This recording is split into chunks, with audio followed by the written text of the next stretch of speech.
بسم اللہ الرحمن الرحیم۔ السلام علیکم ویورز، اردو سٹوری پلس میں خوش آمدید۔ آج میں آپ کے لیے ایک اور سچی کہانی لے کر حاضر ہوئی ہوں۔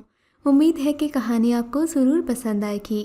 کہانی پسند آنے کی صورت میں اس ویڈیو کو لائک کیجیے اور اس طرح کی مزید کہانیاں سننے کے لیے ہمارے چینل اردو سٹوری پلس کو سبسکرائب کیجیے۔ میرے پہلے بیٹے کی پیدائش پر جیٹھ نے گاؤں بھر میں مٹھائی تقسیم کی، بڑی خوشیاں منائیں۔ 3 دن تک حویلی کے دروازے پر نوبت بجوائی، اتنا کھانا بنوایا کہ بستی کے تمام لوگوں نے کھایا۔ پھر بھی دیگیں بچ گئیں تو یتیم خانے کو بھیج دیا۔ وجہ یہ تھی کہ میرے سسر کی کافی زرعی زمین تھی، مگر اس کے وارث کل 2 بھائی تھے، ایک میرے جیٹھ اور دوسرا میرے شوہر۔ جیٹھ صاحب کی 3 بچیاں تھیں، مگر اولاد نرینہ نہیں تھی۔ وہ دعا کراتے تھے کہ اے خدا، میرے نصیب میں بیٹا نہیں ہے تو میر زمان کو ہی بیٹا عنایت کر دے، ہماری جائیداد کا کوئی تو وارث بنے۔ یاد رہے، ہمارے علاقے میں بیشتر زمیندار گھرانے اپنی بہنوں اور بیٹیوں کو حق وراثت سے محروم رکھتے ہیں۔ بچیوں کی ایسی تربیت کی جاتی کہ بالغ ہونے کے بعد وہ اپنی مرضی سے بھائیوں کو حق وراثت بخش دیتی۔ اگر شوہر یا سسرال والے ان سے کہتے کہ باپ اور بھائیوں سے اپنی ملکیت لاؤ تو اپنے حصے کا مطالبہ کرنے کی بجائے وہ طلاق لینے کو ترجیح دیتی تھیں۔ یہ رواج آج بھی جنوبی پنجاب کے گھرانوں میں چلا آ رہا ہے۔ بیٹے کی پیدائش پر میر زمان بہت خوش تھے۔ مجھ سے سوال کیا کہ تمہیں اس موقع پر کیا تحفہ دوں؟ میں نے کہا، اگر کوئی تحفہ دینا ہی چاہتے ہیں تو مجھے شہر میں کوٹھی خرید کر میرے نام کر دیں، مگر شرط یہ ہے کہ اس کوٹھی میں میں خود رہوں گی۔ میرے شوہر نے جواب دیا کہ کوٹھی خریدنے کی فرمائش کوئی ایسی بڑی بات نہیں ہے، آج ہی خرید کر تمہارے نام کر دیتا ہوں، مگر اس میں رہائش پذیر ہونے کی شرط البتہ ٹیڑھی کھیر ہے، کیونکہ اس کے لیے بڑے بھائی سے اجازت لینا ہوگی۔ ہمارے یہاں رواج یہ تھا کہ خواتین آبائی گھرانوں میں زندگی گزارتی تھیں، البتہ مرد حضرات قریبی شہر میں رہ سکتے تھے۔ وہ آبائی گھر اور زمین کی دیکھ بھال کے لیے جب چاہتے آ جاتے۔ ہمارے گھر سے شہر کا فاصلہ 60 میل کا تھا، جو گاڑی میں 1 گھنٹے میں طے ہو جاتا تھا۔ بہرحال میں اپنی شرط پر اڑی رہی۔ اس کی وجہ یہ تھی کہ وہ مجھے شہر سے بھیا کر لائے تھے اور میرا مائکا راولپنڈی میں تھا۔ راولپنڈی بڑا شہر تھا، وہاں اور یہاں کے طرز زندگی میں زمین آسمان کا فرق تھا۔ بستی میں کھلی ہوا اور لہلہاتے کھیتوں کی بہار تو تھی، مگر بجلی اور کھانے پکانے کے لیے گیس کی سہولت نہیں تھی۔ لکڑیوں پر کھانا پکایا جاتا، سخت گرمیوں میں بھی بغیر اے سی کے گزارا کرنا پڑتا۔ یہ زندگی میرے لیے عذاب جان تھی۔ حالانکہ نوکر چاکر، ملازمائیں اور دوسری ہر طرح کی عیش و آرام بھری زندگی موجود تھی، مگر زندگی کی رونقیں نہیں تھیں۔ شادی کے بعد بستی میں دل نہ لگا۔ میں چاہتی تھی کہ میرے شوہر شہر میں سکونت اختیار کر لیں، کیونکہ یہی بڑا شہر ہمارے گاؤں سے نزدیک تھا۔ میر زمان نے قانون کی ڈگری لی تھی اور وہ شوقیہ پریکٹس بھی کرتے تھے، مگر ان کی پریکٹس سٹی کورٹ تک محدود تھی، جبکہ وکلاء کے اکثر مقدمات کی پیروی کے سلسلے میں ہائی کورٹ جانا پڑتا۔ میں نے شوہر سے کہا کہ میں آپ کو بڑا وکیل بنتا دیکھنا چاہتی ہوں کہ آپ ہائی کورٹ کے وکیل بن جائیں۔ اس کے لیے آپ کا شہر میں رہنا لازمی ہے، تو کیوں نہ ہم راولپنڈی چل کر رہیں؟ جب بستی آنا ہوگا تو گھنٹے بھر کا سفر ہے، آتے جاتے رہیں گے۔ میری خواہش کو بھانپتے ہوئے انہوں نے راولپنڈی میں گھر خریدا۔ ہم شہر میں شفٹ ہو گئے۔ یہاں آ کر پتہ چلا کہ نوکر چاکر اور باندیاں کتنی بڑی نعمت ہوتے ہیں۔ اپنے لیے 2 مرد نوکر میرے میاں گاؤں سے لائے تھے، مگر ان ملازموں کے تیور کچھ اچھے نہیں تھے۔ شوہر تو سارا دن گھر نہ ہوتے، مجھے ان کی موجودگی میں ڈر لگتا۔ جبکہ گاؤں سے کوئی بھی عورت بستی چھوڑ کر مستقل یہاں آنے پر راضی نہیں ہوئی، جسے لاتے چند دن رہ کر واپس بستی جانے کی رٹ لگا دیتی۔ کسی کو بچے یاد آتے تو کوئی کھلی ہوا میں سانس لینے کی عادی ہوتی، کسی نہ کسی بہانے بے سکون کرتی۔ ہر ماہ نئی عورت بستی سے بطور ملازمہ ہم منگواتے اور وہ ایک ماہ بھی سکون سے نہ رہتی۔ اس طرح میں افراتفری کا شکار ہو گئی۔ ایک تو بچہ چھوٹا تھا، اس کی دیکھ بھال، یوں بھی پہلے بچے کی پرورش میں بزرگ خواتین کی معاونت کی ضرورت ہوتی ہے، جبکہ میرے پاس کوئی نہیں تھا۔ ساس پہلے ہی اللہ کو پیاری ہو چکی تھیں۔ والدہ میرے پاس آنے پر راضی نہیں تھیں کیونکہ ان کا اپنا گھر بار تھا۔ چھوٹی بہنیں کالج میں زیر تعلیم تھیں، وہ بھی نہ آتیں۔ گاؤں میں جٹھانی، ان کی 3 بچیاں اور میری نندیں، سبھی کے بچے میری سیوا میں لگے ہوتے۔ مجھے گھر کے کام بھی نہ کرنا پڑتے، ملازمائیں تھیں۔ میں تو تنکا نہ توڑتی، ہل کر پانی بھی نہ پیتی۔ پیاس لگتی تو ملازمہ کو آواز دیتی کہ پانی لاؤ۔ سچ ہے، انسان کسی حال میں خوش نہیں رہتا۔ یہاں اپنے گھر والی کوئی بات نہیں تھی، وہاں تو عیش و آرام تھا۔ میں راج کرتی تھی، پھر بھی دکھی تھی۔ یہاں سب سے بڑا دکھ یہی تھا کہ یہاں اکیلی کوٹھی کا انتظام، میاں کے روزانہ کے مہمانوں کا کھانا اور پھر چھوٹا سا بچہ، گویا مجھ پر ذمہ داریوں کا پہاڑ ٹوٹ پڑا۔ سچ ہے، مشترکہ فیملی سسٹم بھی ایک نعمت ہوتی ہے۔ جب ہمیں اکیلے زندگی کے مسائل کا سامنا کرنا پڑا تو دماغ ٹھکانے پر آ گیا۔ راولپنڈی میں ملازمہ جو بھی ملی وہ مطلب کی نہیں تھی، اپنی مرضی سے آتی جاتی۔ انہیں پیسوں کی تو پرواہ نہیں تھی، ذرا سی بات کہہ دو تو کام ہی چھوڑ کر چلی جاتی، پھر دوسری کا تردد کرنا پڑتا، نئے سرے سے کام سمجھانا پڑتا۔ مہمان زیادہ آ جاتے تو ان کی بڑبڑ شروع ہو جاتی، ان کے تو مزاج ہی نہ ملتے۔ ہم اس قسم کے ملازمین کے عادی نہیں تھے۔ گاؤں میں تو جو کہو، ہمارے خدمتگار سر جھکا کر ہر حکم کی تعمیل کرتے تھے۔ میں بہت جلد تنگ آ گئی۔ شہر کی رہائش میں سب سے بڑا مسئلہ کسی اچھی خدمتگار عورت کا نہ ملنا تھا، جو سکون دے، اچھا کام کرے اور میرے مزاج کی ہو۔ 2-4 ملازم عورتیں ایسی ملیں جو میری مرضی کا کام تو کرتی تھیں، مگر انہوں نے میری کچھ چیزیں چرا لیں۔ جب مجھے علم ہوا تو انہیں نکال دینے میں ہی عافیت سمجھی۔ ابھی یہ مسئلہ چل رہا تھا کہ اللہ نے دوسری بار گود ہری کر دی۔ میرا پہلا بیٹا عامر صرف 2 سال کا تھا کہ دوسرا بھی پیدا ہو گیا۔ 2 بچوں کو سنبھالنے میں تو میں باولی سی ہو گئی، کبھی ملازمہ ہوتی تو کبھی نہ ہوتی۔ ایک دن میں نے اللہ سے دعا کی کہ اے اللہ، مجھے کوئی خدمتگار عورت ہی دے دے، 100 نفل نماز شکرانہ ادا کروں گی۔ اللہ نے میری دعا سن لی۔ ان دنوں میرے گھر میں جو عورت صفائی کرنے آتی تھی، اس نے کہا کہ ہمارے محلے میں ایک عورت ہے، وہ اپنی 11 سالہ بیٹی کو کسی شریف گھرانے میں کل وقتی ملازمہ کے طور پر رکھوانا چاہتی ہے۔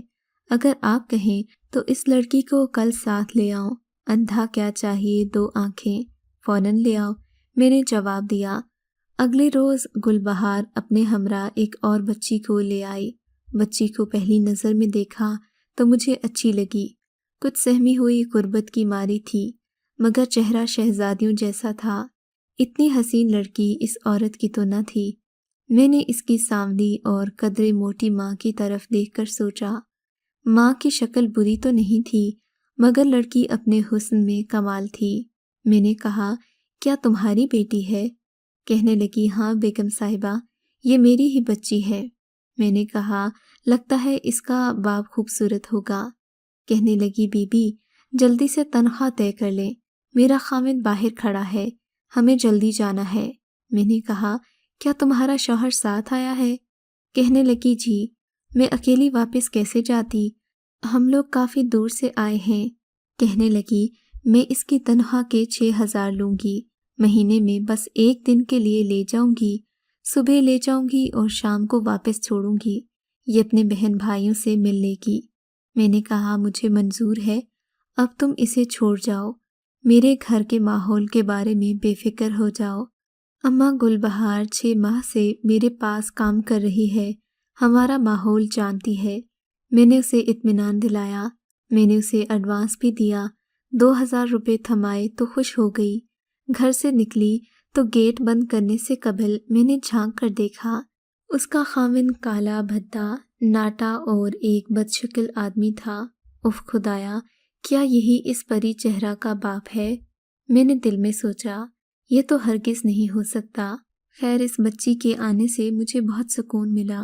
روپے پیسے کی کمی نہیں تھی، سکون چاہیے تھا۔ یہ جو بھی فرمائش کرتی میں پوری کر دیتی۔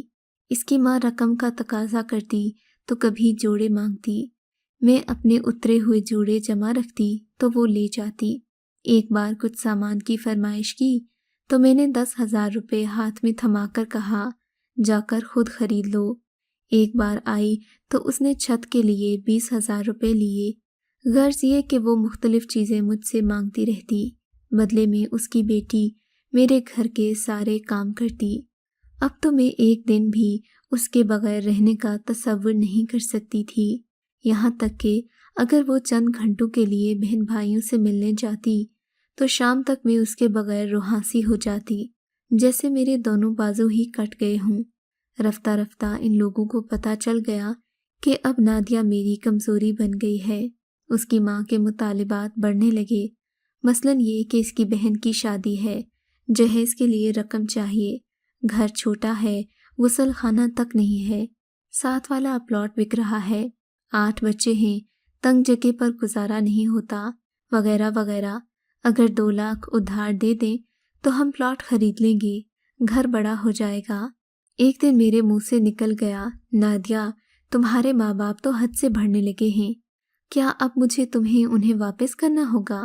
کہنے لگی، باجی، میری ماں لالچی نہیں ہے، باپ میرا ایسا ہے، وہی اماں سے سب کچھ کرواتا ہے، مگر میں تو آپ کے پاس رہوں گی، اب کہیں نہیں جاؤں گی۔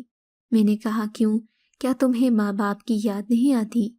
کہنے لگی، باجی، وہ تو میرے ماں باپ ہی نہیں ہیں، اگر ہوتے تو یہاں کیوں چھوڑ جاتے؟ میں نے کہا، نادیہ، فضول باتیں نہ کرو، تمہاری شکل تمہاری ماں سے بہت ملتی ہے۔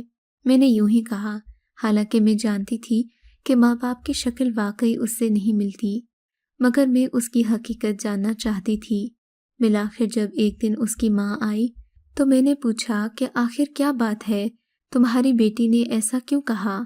کہنے لگی، باجی، ابھی نادیہ پیدا نہیں ہوئی تھی، میں 3 بچوں کی ماں تھی، تب میں اور میرا شوہر ایک مالدار شخص کی کوٹھی پر کام کرتے تھے، میں ان کی گھریلو ملازمت تھی، میرا خاوند ان کی کوٹھی کا مالی تھا، انہوں نے ہمیں سرونٹ کوارٹر بھی دے رکھا تھا۔ بی بی صاحبہ اکثر گھر پر نہیں ہوتی تھیں، وہ ہر ماہ چلی جاتی تھیں تو بہت خوبصورت، مگر وہ گھر کم ہی آتی، تبھی صاحب بہت ڈسٹرب ہوتے، مگر وہ عورت ان کے کہنے میں نہ آتی۔ ان کے 3 بیٹے اور بیٹی کوئی نہیں تھی، صاحب اور بیگم کے تینوں بیٹے ہی تھے، کوئی بیٹی نہیں تھی۔ جب میں امید سے ہوئی تو کہنے لگے کہ اگر تمہارے گھر بیٹی ہو تو مجھے دے دینا، ہم اسے گود لے لیں گے۔ میں نے اقرار کر لیا۔ خدا کی کرنی، میں نے ان کے سرونٹ کوارٹر میں بیٹی کو جنم دیا۔ میری تو پہلے سے 3 بیٹیاں تھیں، سو انہوں نے میری مجبوریاں خرید لیں اور میں نے اپنی بیٹی ان کے حوالے کر دی۔